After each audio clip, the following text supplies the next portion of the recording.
The land of extreme has risen again. Welcome back, guys, to the channel, and the land of extreme is back again on Fog Wrestling. It's been a long time since we talked about ECW, but unlike Paul Heyman, we refuse to let this die. Yes, due to popular demand, ECW is back. We're in 2008. It's the land of the WWE HD era, even though it's about 4 and a wee bit months away. But the ruthless aggression is soon coming to an end, and the shitey PG era is here to stay. But you know what? ECW is here to stay on Fog Wrestling. It was supposed to be delayed for about 20 years while we caught up with the Raw and SmackDown shows, but here, we'll be dead by then. Yeah, so we thought we may as well finish this, and ECW is here to stay at least until 2010, when we can't really do much more about that. So, yeah, Ruthless Aggression, I think that got maxed out when Benoit took it to a next level, so unfortunately we are heading into the PG era.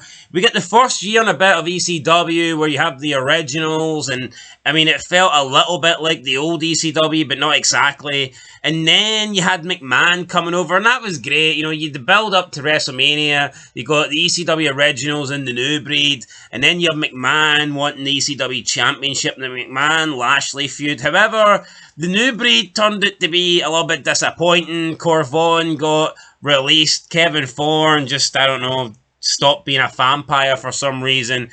I can't even remember what happened to Matt Striker. He started doing commentary for whatever reason, and then it was Elijah Burke basically got drafted off ECW. So, like, the New Breed didn't really turn out to be what we wanted it. RVD left the company, Sabu left the company, Sandman got drafted to Raw and pretty much left the company after that, and Tommy Dreamer was the only guy that's really left. And what was Tommy Dreamer doing? Well, on this show, he was in a dark match against the great Khali. So, Khali defeated Tommy Dreamer, and in the other dark match, Nuncio defeated Dolph Ziggler. That's a pretty big dark match there, Dolph Ziggler, formerly of the Spirit Squad. Here, these are WrestleMania caliber matches in 2024, if you ask me. They absolutely are, but here, we have to start with the real show begin, damn it. And you take it away. You're hyped, I'm hyped, let's go. Down, down, down, whoa, down, down my pickup truck.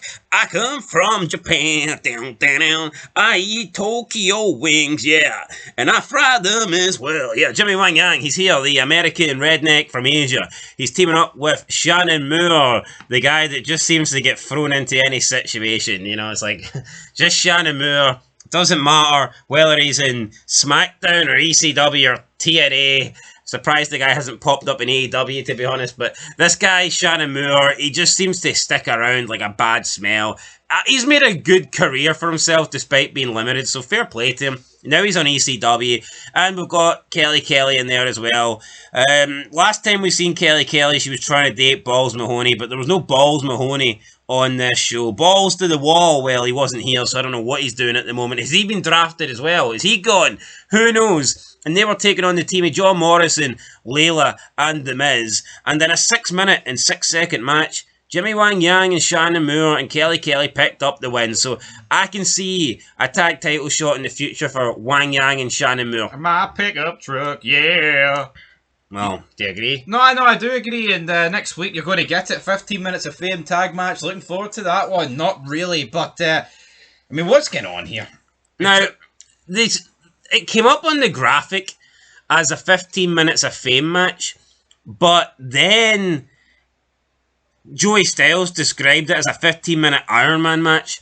So I'm still a little bit confused. Are we getting a 15-minute of Fame match where if Wang Yang and Shannon Moore last 15 minutes they get a title shot? Or are we getting the tag titles on the line in a 15-minute Iron Man match? Joey Styles explained something else from what the graphic showed. So at this point, I have no idea. But it was, I mean, the opener was whatever, you know, it was just there, really, so. It was just there. But up next, we had Shelton Benjamin. Well, no, with Chavo Guerrero, who cuts a promo. Chavo Guerrero comes out and he talks about being injured and he had to suffer watching CM Punk rise to the top. That's what's actually kicked off the show, believe it or not. So Chavo Guerrero says, I've been sitting at home, SA, with a broken wing, SA, watching CM Punk, SA, rise to the top, SA, and hit a frog splash, SA, that's not as good as me, SA. So lots of essays in there. I thought Chavo was slurring all over his words. He was. Punk came out, and this Punk ECW run's just not it. Yeah, I really thought good stuff of this. Yeah, I mean, I remembered it more fondly before rewatching this shit. So you can kind of see why Punk gets moved to Raw, but what you can't see is why the hell did they put the briefcase on him? But anyway, Armando Estrada is like, oh yes, Chavo Guerrero, tonight you can earn yourself a shot at the ECW championship by beating this man, CM Punk. And I don't like this. Having to beat the champion to get a shot against the champion, I don't like it. Makes no sense to me. We got a vignette for the Raw Greatest Music CD and Best of Raw 15th Anniversary DVD. If you like your DVDs, by all means, go and collect them. Good for you. Big Daddy V defeated Colin DELEANY. We've actually got that DVD. Yeah, we do. Taz introduced Colin DELEANY and he says, you know, you're a good kid. Unfortunately, you're going to be taking on the most dominant man in ECW history. Daddy V comes out, just destroys Colin DELEANY.